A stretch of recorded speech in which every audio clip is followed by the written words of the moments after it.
What's up, and we back Infinite pour le Naruto Talk. Je vais appeler ça comme ça maintenant. Je rappelle, on revisite Naruto au travers de mes planches préférées du manga. Donc, les planches qui m'ont interpellé parce que je les trouve belles ou parce que l'histoire derrière, elle est magnifique. Je rappelle donc, j'ai redécouvert Naruto l'année passée. J'ai tout relu le manga. Et vraiment, ça m'a interpellé d'une manière extraordinaire. Différemment de quand j'étais jeune, il y a beaucoup de thèmes qui sont abordés dans Naruto qu'on peut passer à côté quand on manque de maturité ou peut-être de concentration. Et en fait, j'ai envie tout simplement d'aborder ça. Donc, on est là de retour. Je suis un peu malade, excusez ma voix. Mais on est là, ça fait plaisir de pouvoir continuer dans ça. La dernière vidéo, c'était il y a presque 8 mois, donc ça remonte. Mais on lâche pas. Et donc, on va tout de suite droit au but. En reprenant là où on s'était arrêté. Du coup, c'était cette planche de Naruto qui promettait d'écraser Neji. Je rappelle, on a l'examen Chunin. Vraiment, Naruto OG, quand il était petit, c'est extraordinaire. Extraordinaire. Donc, on avait fini là-dessus, il me semble, la planche où Rock Lee va se battre contre Gaara. Donc on a deux personnages assez mystérieux pour nous à ce moment. Rock Lee qui avait débarqué pour se battre contre Sasuke, qui était le plus fort des personnages qu'on connaissait, c'est-à-dire chez les Genin en tout cas. Il avait vraiment un très haut niveau, un génie du clan Uchiwa, mais on ne sait pas encore tous les détails. Je rappelle qu'on va avancer step by step, mais en tout cas, Sasuke était très haut et Rock Lee s'est battu contre lui. Et il nous a montré que, il y a plus fort que ce qu'on connaît. Et de premier abord, quand on voit Rock Lee, justement, il se moque beaucoup de ses gros sourcils, etc. Donc c'est pas un personnage qu'on attend à ce qu'il soit plus puissant que un Sasuke, par exemple. Donc ça nous montre encore une fois que on peut parfois penser que quelqu'un n'a pas le niveau ou qu'il n'est pas à la hauteur et on peut être surpris. Donc il faut jamais mépriser qui que ce soit. Bref, on avance. Donc, face à Gaara, enfin, si donc je tombe sur toi, je n'en demandais pas mieux. Gaara, réponse simple, courte, ok. On voit que lui, déjà, dans sa tête, il était déjà loin. Ensuite, cette scène, je l'aime beaucoup. C'est pendant le combat, il y a Guy, donc le maître de Lee, qui s'adresse à lui, il dit, Lee, retire-les. Et là, tout le monde est là. Comment ça, retire-les? Retire quoi? Et là, il dit, sauf votre respect, maître Guy, c'est seulement dans le cas où je dois protéger plusieurs personnes importantes que je peux les retirer. Et Guy lui dit, il n'y a pas de problème, t'as mon autorisation, retire-les. Et du coup, on voit Lee qui passe de l'étonnement à l'excitation. Et il enlève justement, qu'est-ce qu'il avait? Il avait des poids à ses chevilles. Et là, on se dit, ok, c'est assez spécial, mais est-ce que vraiment ces poids vont changer quelque chose dans ce combat? Parce qu'on rappelle que Gaara, on dit qu'il a une défense parfaite. Il n'a jamais été touché, il n'a jamais subi de dégâts parce que le sable le protège même contre sa volonté, j'ai envie de dire. Le sable vient le protéger quand le danger s'attaque à lui. Il n'a jamais subi de dégâts. Et du coup, même si Lee il est très fort en taijutsu, très rapide, en fait, il n'arrive pas à toucher Gaara. Et là, il va enlever les poids et puis on va se dire, mais bon, est-ce que ça va vraiment changer quelque chose? C'est justement cette planche. Donc, Sakura elle dit des poids. À quel exercice farfelu Guy a-t-il soumis ses élèves, décidément? Kakashi se demande. Parce que Guy, il le connaît, il est farfelu, il est taré, il fait beaucoup de choses de dingue. Et là, Lee dit, cool, je vais pouvoir bouger plus librement. Donc Kankuro, frère de Gaara, dit pitoyable. Naruto, je vois. Je pense que Naruto, là, il veut simplement jouer l'intelligent parce que, au final, tu vois quoi? Qu'est-ce que t'as compris à ce moment? Et là, il y a Temari aussi, la sœur de Gaara, qui dit, un peu de poids en moins. Est-ce que ça va changer? Il ne pourra jamais rivaliser en vitesse avec le sable de Gaara. Planche suivante, le sol, il pète. Le sol explose. Donc, ça, c'est les poids qu'il avait à ses chevilles pendant qu'il se battait avec Gaara, alors qu'il avait déjà une vitesse extraordinaire. Le sol, il pète d'une manière. Je sais pas exactement c'était combien en kilos, mais pour que ça pète le sol comme ça, il fallait que ce soit vraiment très très lourd. Et là, Kakashi réagit, Guy, il faut toujours que t'en fasses trop. toujours. Et là, il envoie, vas-y Lee, let's get it. C'est le moment. Et là, la différence. Lee prend de la vitesse, Gaara est surpris. Sakura, elle est là, presque. Kakashi, quelle vitesse. Temari, Naruto, Konkuro, ils sont tous choqués. Baki, il s'appelle, je crois, le superviseur de l'équipe du sable. Si je me trompe pas, excusez-moi. Et là, justement, Gaara, il commence à être surpris parce que Lee, ça va dans tous les sens. Pieds, poings. Il attaque de partout, le sable peine à suivre. Jusqu'au moment où Lee arrive à lui mettre un coup de pied retourné. Un coup de pied retourné sur la tête. Et là, tout le monde est choqué, en fait. C'est la première fois que Gaara est touché, que le sable n'a pas réussi à suivre. Lee, grand pratiquant du taijutsu, rappelez-vous, Lee n'est pas fort en ninjutsu, n'est pas fort en genjutsu, il a que le taijutsu. Et on lui a souvent dit qu'un ninja ne peut pas être juste bon dans le taijutsu. Un ninja, c'est ninjutsu, c'est genjutsu, c'est taijutsu. Et Lee veut devenir un ninja, il veut prouver qu'il peut être un grand ninja du cercle taijutsu. Et là, il se bat contre Gaara, celui qui fait peur à tout le monde, celui qui n'a jamais reçu de coup, le prodige du village du sable. Il arrive à lui mettre un coup, donc tout le monde est choqué. Là, on voit Lee, une image, on le voit déterminé. Lee, vraiment, c'est le reflet de la détermination. Les mains avec des bandages parce qu'il s'entraîne sans relâche. Le visage tuméfié avec des cicatrices parce qu'il n'abandonne pas. C'est cette image-là qu'on veut nous montrer. Lee, le garçon qui n'abandonne jamais. Et toi, est-ce qu'au premier obstacle, est-ce que tu abandonnes directement lorsqu'on te dit non, c'est pas pour toi, non, t'as pas les capacités, non, t'as pas ce qu'on te demande pour que tu puisses être accepté, est-ce que tu abandonnes? Ou tu dis non, je vais prouver qu'avec mes capacités, avec ma force, je serai capable. Ah là là là là. J'aime beaucoup cette image aussi du chapitre, la couverture du chapitre, faille dans la muraille parfaite. Donc on a un Lee face à un Gaara, tous les deux déterminés à en découdre. C'est fort.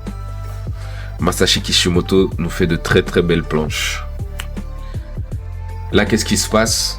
Je rappelle qu'il n'y a pas toutes les planches. Je mets que les planches qui, moi, m'interpellent, que je trouve belles. Et si vous voulez découvrir plus l'œuvre, il vous suffit d'aller lire Naruto ou regarder l'anime. Donc là, on voit que Gaara, en fait, dinguerie, parce qu'il était protégé par du sable sur la peau. Il n'avait pas seulement le sable qui l'entourait, qui l'empêchait d'être blessé, il avait également du sable collé à la peau. Donc c'est vraiment ce qu'on appelle la défense parfaite. Là dans le chapitre c'est appelé la muraille parfaite. Mais Gaara a la défense parfaite. Du sable qui le protège même indépendamment de sa volonté. Et en plus il a du sable sur la peau. Non, c'est trop. Et là on voit dans le visage de Lee, la surprise, l'étonnement.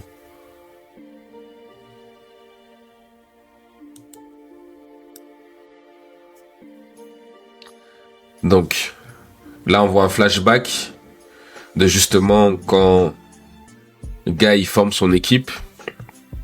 C'est l'équipe numéro 10, il me semble. Je suis plus très sûr de cette information.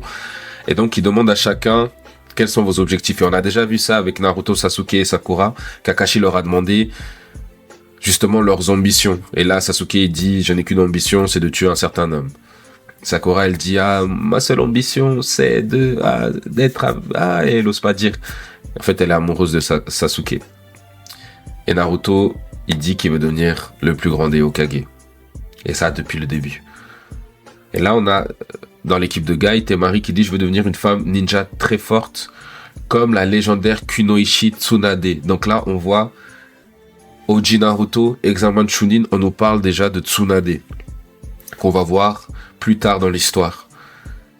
Mais c'est beau parce que quand tu connais le spectre entier de l'histoire de Naruto, tu vois que il donnait déjà des glimpses, des extraits de certains points intéressants. On a déjà parlé de justement Kakashi, dans les premiers chapitres, on voit qu'il a un portrait de ses coéquipiers, Rin et Obito, qui seront très importants dans la suite de l'histoire. Et Kakashi fait aussi une référence à quelque chose qu'Obito lui a dit un jour, que un ninja dans le monde des ninjas, il faut suivre les règles. Celui qui ne suit pas les règles est considéré comme un moins que rien, mais celui qui abandonne ses amis est encore pire. Et ça, c'est Obito justement qui lui avait dit ça. Et ça, on voit au tout début de Naruto. Anyway. Donc, elle parle de Tsunade. Et là, Rock Lee, qu'est-ce qu'il dit? Je veux prouver au monde que même sans faire de ninjutsu ou de genjutsu, il est possible de devenir un ninja formidable. Ça représente tout pour moi. Et qu'est-ce qui se passe? Guy lui dit, j'aime cette mentalité-là. J'aime ce mindset-là. Il n'est pas dans une posture où il lui dit que tu vas échouer de toute manière. Il n'y a aucun moyen, aucune possibilité. Alors que Guy, c'est aussi un grand ninja. Il est devenu un grand ninja au travers de nombreux efforts. Et il dit, j'aime cette mentalité. Enfin, il se dit ça à lui-même. Parce que c'est quelque chose qu'il admire. Et il va prendre Rock Lee sous son aile pour faire de lui un grand ninja. Et là, qu'est-ce qui se passe? Neji, le génie, il se moque. Rock Lee, il est là, mais toi, t'es sérieux, tu te moques ou quoi? Tu te moques par hasard? Et Guy, il lui dit quoi? Ça, c'est, je crois, à un moment donné où il s'entraîne justement dans la forêt. Et Lee, il est un peu dépassé, il est là, il arrivera jamais à devenir un grand ninja, etc. Guy, il lui dit, rien ne sert de faire des efforts si tu ne crois pas en toi. Requis numéro 1. Si tu crois pas en toi, ça sert à rien de faire des efforts. Parce que ça commence par ça. Ça commence par la confiance que tu as en toi, en tes rêves, en tes projets. Et là, ensuite, tu vas faire des efforts pour les atteindre. Mais si tu fais des efforts dans le vide, sans confiance en toi, sans confiance dans tes projets, ça va mener à où? Nulle part. Et là, j'aime beaucoup cette image. J'aime beaucoup l'image qui va suivre.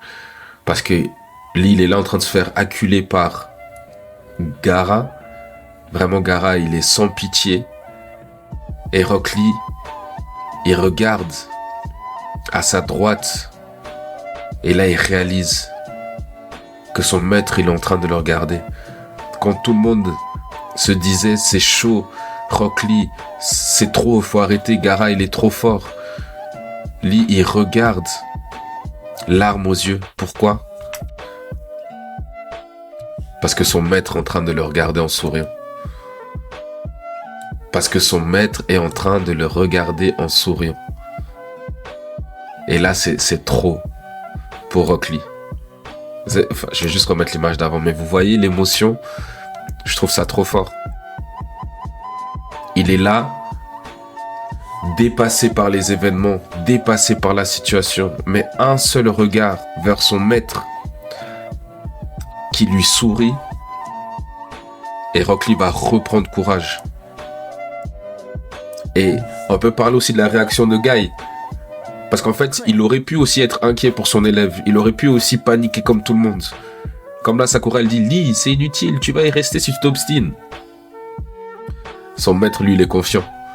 Il sait de quoi il est capable, Rock Lee. Et cette confiance que son maître a envers lui et la confiance que Lee a envers son maître lui redonne la confiance qu'il a besoin pour continuer ce combat. Et Guy aurait pu être en panique, comme je l'ai dit. Mais il a confiance. Et c'est ça aussi quand t'es un leader. Quand t'es un maître, quand tu diriges. Tu dois avoir confiance. Tu dois avoir confiance en ceux qui te suivent. Et ils doivent pouvoir placer leur confiance en toi. Oh là là. You understand? Et là, qu'est-ce qui se passe? Lee retrouve la capacité de bouger. Comme Kurote Mari, Sakura, Inoshino, Naruto, ils sont tous abasourdis. Il peut bouger à nouveau. Qu'est-ce que Naruto lui dit? Mais alors qu'il était là, il était à bout. Petite pause. Cette belle image de chapitre. Le moment est venu. Le moment est venu. Et cette image est très belle. On voit le signe de Konoha là, sur la bouche d'égout, j'imagine. Neji, Naruto, Lee, Sasuke, en tenue noire. Je trouve cette tenue très fort. Pour moi, ça annonce peut-être quelque chose parce que vous savez que dans les enterrements, on a coutume d'être habillés en noir. Et ils sont habillés en noir, en costume, comme pour un enterrement. Mais aussi, on voit Naruto qui est blessé, comme s'il avait combattu durement. Ok. Et là, qu'est-ce qui s'est passé? Guy a donné la permission à Lee d'ouvrir les portes. Ou je sais plus si c'est Lee qui a décidé lui-même. Et là, Lee, il est là. Pendant qu'il est en train d'ouvrir les portes. Je trouve cette vibe, elle est trop Dragon Ballesque. Vraiment comme s'il allait se transformer en Super Saiyan. On va voir tout à l'heure. Donc il est là, en train d'ouvrir les portes. Il pense à son rival de toujours, Neji, à son nouveau rival Sasuke. Et aussi Naruto. Et ça, je trouve beau. Parce que Naruto qui est présenté comme un cancre, comme un moins que rien, ben, c'est le nouveau rival de Lee. Lee qui, on le rappelle, est un maître de l'effort. Il a fait tellement d'efforts pour arriver là. Et il a réussi à battre Sasuke, je le rappelle. Oui, c'était un petit combat comme ça, mais il a battu Sasuke quand même. Et pour lui, Naruto est mis au niveau de Sasuke et Neji. Avec sa tête d'imbécile. Mais il est mis à leur niveau. C'est fort. Et il dit quoi? Je ne veux pas être le seul à perdre ici. C'est hors de question. Donnez-moi votre consentement, maître. Le moment est venu.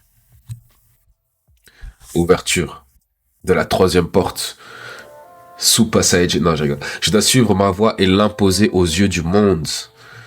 Je dois suivre ma voie et l'imposer aux yeux du monde. Donc là, il est en train de dire que sa voie, où il veut montrer qu'on peut devenir un grand ninja avec le taijutsu, il veut suivre cette voie et il veut l'imposer aux autres. Parce qu'il sait que les autres n'ont pas cette vision.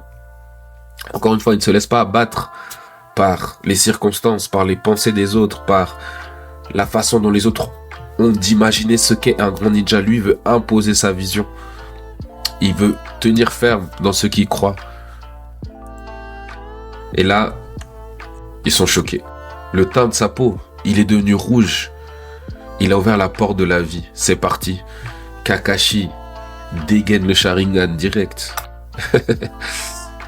Et maintenant, la porte de la blessure.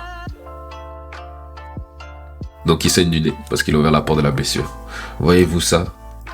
Et là, it's gonna be different from now. Ses muscles se déchirent. S'il continue, enfin, il est en train de se battre avec Gaara. Il y a tous les cases où il se bat avec Gaara. Tout le monde est choqué. Trop rapide, trop puissant. Et Neji, il est là, mais depuis quand lui a-t-il progressé à ce point? Il m'avait pas montré ça. Mais bien sûr qu'il t'avait pas montré. On ne montre pas toujours toutes nos capacités. Quand on taffe dur, on travaille dur. Il travaillait dur pour Neji en plus. Et Neji ne savait pas que Lee avait atteint ce niveau. La question est, est-ce que s'il serait battu en ouvrant les portes face à Neji, il aurait gagné? Neji aussi très bonne défense. Mais il n'a pas la défense parfaite de Gaara. Je laisse ça en suspens. Donc là, pour finir, ouverture de la 5e porte, la porte de la rétention. C'est chaud. Est-ce que vous sentez la puissance de ce coup? Gaara est catapulté au loin. Et on sent la manière dont Masashi Kishimoto l'a dessiné. On sent que il souffre. C'est un coup qu'il a senti. Et au travers des bandages autour de ses mains, Lee le ramène encore vers lui. Donc il l'éjecte, il le ramène encore. C'est trop. Et c'est pour lui lâcher la fleur de lotus verso. Et c'est beau parce que en même temps, c'est l'image de couverture qui dit Un ninja formidable.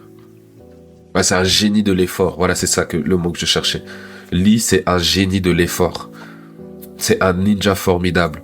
Parce que au travers de ses efforts, alors que tout était contre lui, alors que il était aussi considéré finalement comme un cancre, parce qu'il n'avait pas toutes les capacités nécessaires pour devenir un grand ninja. Ninjutsu, genjutsu, en plus du taijutsu. Il avait que le taijutsu, mais il savait qu'au travers de l'effort, il allait devenir ce ninja formidable. Fleur de lotus, verso. Et là, Gaara, il est à terre. Lee aussi à terre. Ses muscles ont été déchirés, il a plus la force de se battre. Et Gaara, qu'est-ce qui fait la différence? C'est qu'il peut contrôler le sable. C'est le fait qu'il puisse contrôler le sable qui fait la différence. Parce qu'il pouvait pas se mouvoir, il pouvait pas aller péta en taijutsu avec Lee. Et là, qu'est-ce qu'il fait? Une de ses techniques horribles. Gaara, grand antagoniste au début de Naruto, grand antagoniste. Donc, il rassemble le sable autour de son bras, autour de sa jambe, et il lui fait le sarcophage de sable. Sarcophage de sable. Technique qui, on le rappelle, a déjà tué des gens. Hein. Il a déjà tué des gens avec cette technique. Il les a entourés du sable, sarcophage de sable, c'était fini. Sarcophage de sable. Là encore, choc. Carrément, Guy, les yeux sont blancs. Il est choqué. Il est choqué. Et là, on voit la souffrance de Lee. C'est trop, c'est insupportable.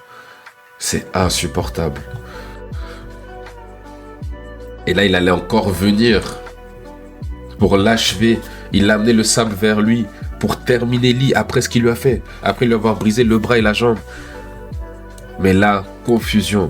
Guy, il apparaît. Il balaye le sable. Ah, Guy, Johnny, hein. Même si Gaara est très chaud, dans l'état où il est là, tu peux rien faire face à Guy.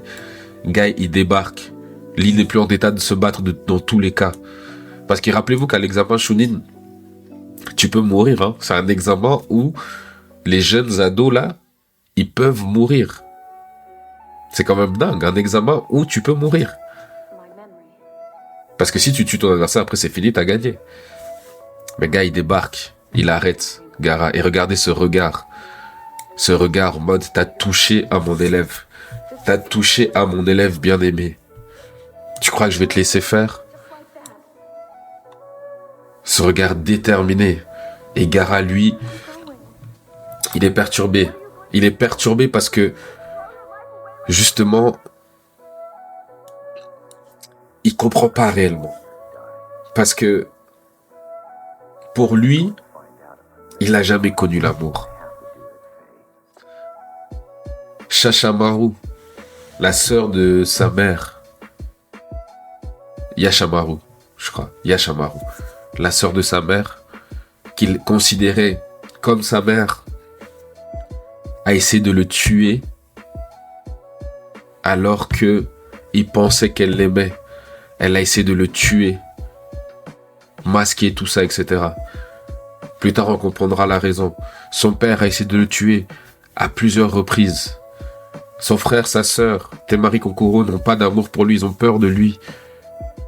Donc il est seul, tout le village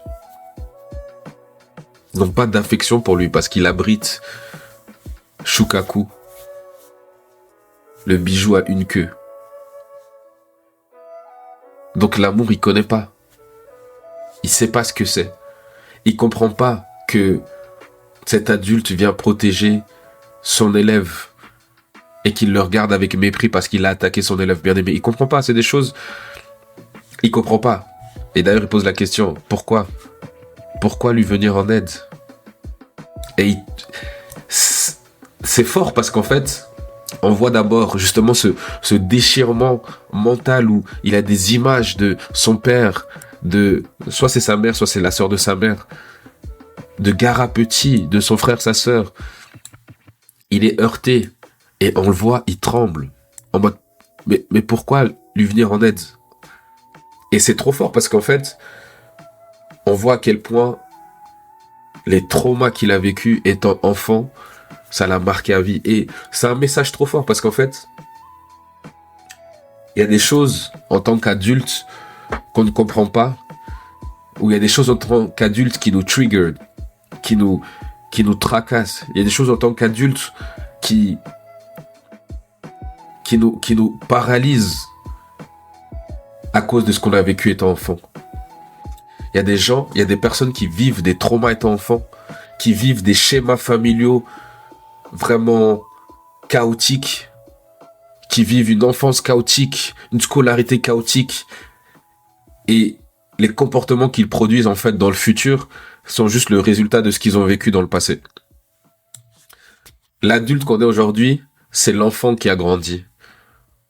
Et qu'est-ce qu'a vécu cet enfant? Est-ce que cet enfant était dans un cadre sécurisant? Est-ce que cet enfant avait des parents aimants? Est-ce que ces enfants avaient des frères et des sœurs qui leur donnaient de l'amour, les respectaient, protégeaient? Ou des frères et des sœurs violents, des frères et des sœurs jaloux, des frères et des sœurs qui ne manifestaient pas d'amour? Et c'est ça qui est vraiment riche, j'ai envie de dire, dans les rapports humains. C'est riche, mais bien sûr, c'est quelque chose de lourd et difficile. C'est qu'en fait, tout le monde n'a pas le même background. Tout le monde n'a pas la même histoire. Tout le monde ne vient pas du même milieu. Tout le monde ne sort pas du même cadre. Ce qui fait que certains termes comme famille, amis, parents, pour toi, la signification que ça va avoir est totalement différente que pour l'autre. Et ça peut se jouer sur tellement de termes. Relations amoureuses, relations amicales, relations familiales, dans tellement de choses, relations professionnelles. D'où tu viens, le cadre qui t'a construit, qui t'a bâti, le cadre qui t'a permis de te développer, affecte tellement ce que tu deviens plus tard. Et là, Gaara, il a cette émotion où il comprend pas. Et bien sûr, tout le monde ne va pas vivre le traumatisme de cette manière, cette rupture mentale, tremblement. Mais tout le monde réagit à des choses par rapport à ce qu'ils ont vécu dans le passé. Tu vas voir que tu vas aborder certains sujets avec des personnes, elles vont avoir une réaction, ou peut-être tu vas pas comprendre. Parce qu'en fait, tu sais pas ce que cette personne elle a vécu. Tu sais pas ce qui a fait en sorte que cette personne réagisse de cette manière par rapport à certains sujets. Quel trauma. Et il faut vraiment mettre le mot traumatisme, parce que parfois on minimise. Mais on vit des choses qui nous affectent à un point qu'on ne se rend même pas compte parfois. Parce qu'il y a des choses qu'on oublie. Il y a des choses qu'on oublie, mais le sentiment reste. Par exemple, tu as vécu quelque chose dans le passé, et quand la situation revient devant toi aujourd'hui, tu as oublié ce que tu as vécu. Mais ton corps se souvient. Donc ton corps va réagir. Tu vas avoir des réactions qui peuvent être physiques. Tu peux avoir des boutons. Tu peux avoir tellement de choses qui se passent physiquement par rapport à un truc que tu as vécu derrière. Et c'est important. C'est important de ne pas oublier l'enfant qui a grandi. Il y a des choses qu'il est nécessaire de guérir. Et là, je vais loin dans ma pensée. Mais aujourd'hui, on a des structures, on a des cadres qui peuvent nous permettre justement de favoriser la guérison. On a des psychologues. On a des choses qui sont mises en place pour pouvoir parler, pour pouvoir trouver de l'aide, pour pouvoir sortir justement des schémas de destruction. Parce que là, bien sûr, c'est un manga, etc. Mais dans cette histoire, Gaara ne serait pas devenu tel qu'il est si on lui avait transmis de l'amour. Naruto aurait pu devenir comme Gaara. Gaara, c'est un type de Naruto. Même histoire. Jinchuriki, il abrite un des démons à queue. Et le village l'a détesté. Et Naruto aurait pu se tourner aussi vers la haine, vers le meurtre, vers la violence. Mais il a trouvé une personne, Iruka, un adulte qui a su voir la valeur en Naruto, qui a su lui témoigner de la bonté. Parce que rappelez-vous, chapitre numéro 1, Mizushi, je crois, qui trompe Naruto, qui lui dit de prendre le rouleau, etc. Et ensuite, il lui dit, ah, c'est pour ça que le village te déteste, parce que t'es le démon renard à queue. Et il l'utilise, il l'exploite. Et Naruto aurait pu se diriger. D'ailleurs, il y a une scène où, justement, Naruto, il est là, il concentre du chakra, le chakra rouge de Kyuubi, et il aurait pu partir dans la haine. Mais Iruka, grâce à ses mots, il a pu permettre à Naruto de ressentir de l'amour et de revenir à quelque chose de plus sain. Ensuite, il s'est fait des amis à l'académie ou avant. Et c'est ce qui lui a permis aussi de ne pas sombrer. Donc, rappelez-vous, Gaara, c'est un type de Naruto. À ce moment, Gaara, c'est ce que Naruto aurait pu être. Et on aura d'autres types de Naruto tout au long de l'œuvre. Mais rappelez-vous, Gaara, c'est un Naruto qui n'a pas reçu d'amour, qui n'a pas reçu le cadre sécurisant, qui n'a pas pu avoir de solution. Et chacun, tous comme on est, on peut parfois sombrer dans des choses, on peut se laisser prendre par la haine, la colère, la tristesse, un engrenage difficile, parce que on ne reçoit pas l'aide dont on a besoin. D'ailleurs, je trouve que c'est fort parce que Gaara, là, il a dit pourquoi lui venir en aide? Pourquoi? Parce que moi, j'ai pas eu cette aide-là. Moi, j'ai pas eu d'aide. Et c'est tout ce que j'aurais eu besoin, que quelqu'un m'aide. J'aurais eu besoin d'aide. Parfois, certains crient à l'aide, mais on les entend pas. Parfois, certains crient à l'aide, mais on comprend pas. Soyez attentifs aux gens. Soyez attentifs à vos amis, à votre famille. Parce que peut-être que il y a quelqu'un qui crie à l'aide. Mais comme on est focus dans la vie de tous les jours, le travail, métro, boulot, dodo, on prend pas le temps d'écouter. Peut-être qu'il y a quelqu'un à côté de nous qui a besoin d'aide.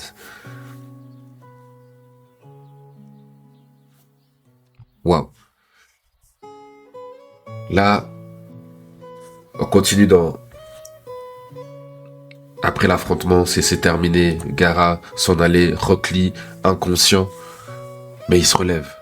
Tout le monde est choqué. Tout le monde est choqué. L'équipe d'Asuma, Kurodai, Naruto, Kankuro, tout le monde.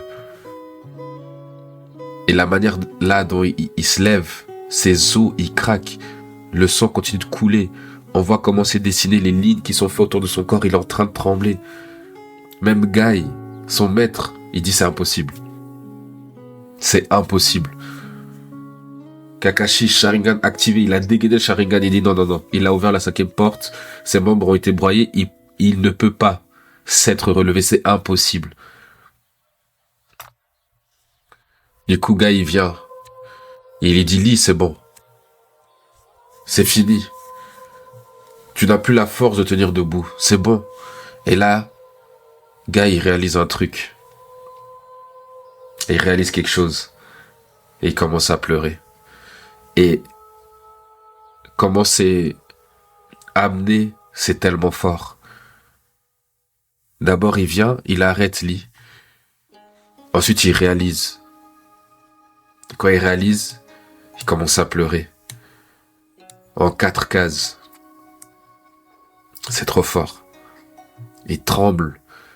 Parce que l'émotion est trop forte. Tu sais, quand tu pleures, tellement touché, ton corps, il commence à trembler. Il est dépassé. Il dit, ah, vraiment.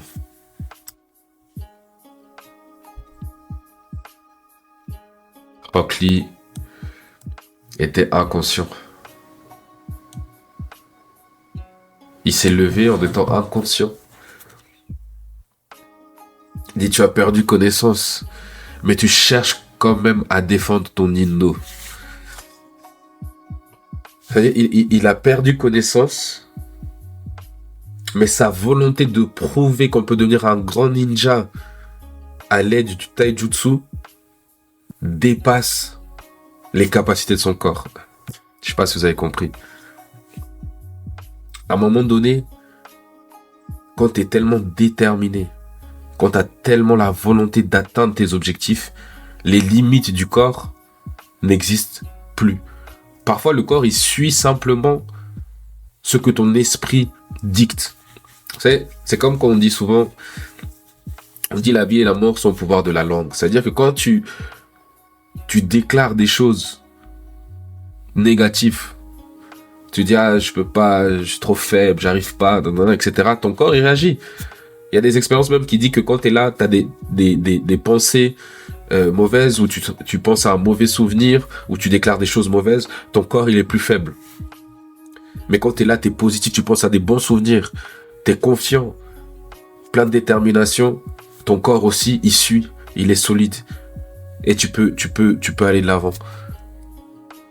Maintenant, je dis pas qu'il faut, bien sûr, se pousser au point d'être inconscient et quand même, voilà.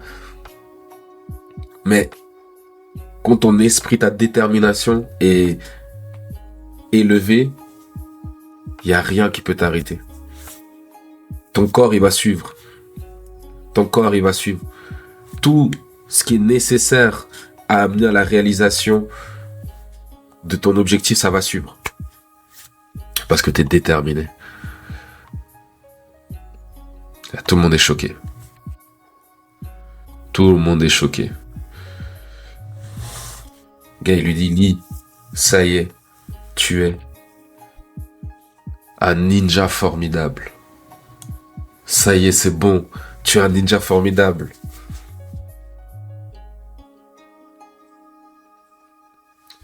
Et Gaara, il comprend pas. Mais ça le rend perplexe. Vous savez, quand on voit des choses qu'on ne comprend pas, mais qui trigger quelque chose en nous, qui nous rend perplexes, qui nous font réfléchir, ça a un impact.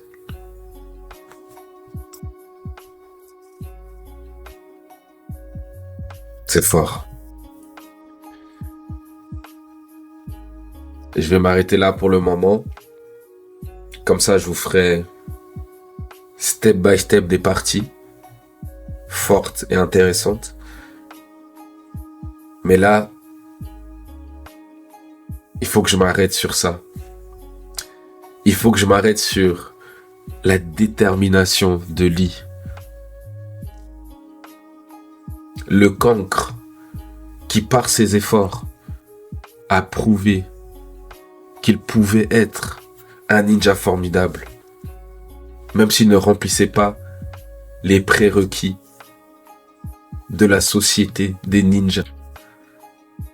Parce que là, en fait, j'avais même pas capté. Mais là, on est en train de nous dire qu'il a atteint son objectif. Parce que Lee n'a pas dit, moi, je veux devenir Hokage. Il n'a pas dit, moi, je veux tuer telle personne pour être un grand ninja. Il a dit, on y va. Je veux prouver au monde que même sans faire de ninjutsu, de genjutsu, il est possible de devenir un ninja formidable. Ça représente tout pour moi. Et là, tout ce monde-là qui le regarde, son maître même qui le regarde, il leur a prouvé qu'il était un ninja formidable par la force de ses efforts, juste avec son taijutsu. Même son adversaire, son rival Neji a dit, mais depuis quand Lee est devenu chaud comme ça? Tous ont été obligés d'admettre, de reconnaître. Vous voyez leur visage? Ils se sont dit, mais c'est pas possible. Ça, c'est un grand ninja. Et son maître a mis le Stempel. Il a appuyé. Il a admis. Lee est un grand ninja, un ninja formidable. Non, c'est trop.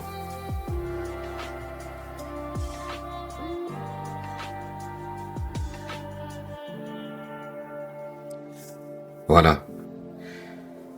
On se retrouvera la prochaine fois pour parler d'Orochimaru Kabuto et la suite à découvrir. En tout cas, j'espère que vous aimez ce format de vidéo.